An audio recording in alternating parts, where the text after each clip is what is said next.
falling. You see, we don't say rising into love. There is in it the idea of the fall. And it goes back, as a matter of fact, to extremely fundamental things. That there is always a curious tie at some point between the fall and the creation. Taking this ghastly risk is the condition of there being life.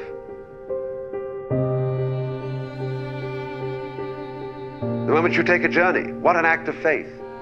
The moment you enter into any kind of human undertaking and relationship, what an act of faith.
This is the most powerful thing that can be done. Surrender. See? And love is an act of surrender to another person.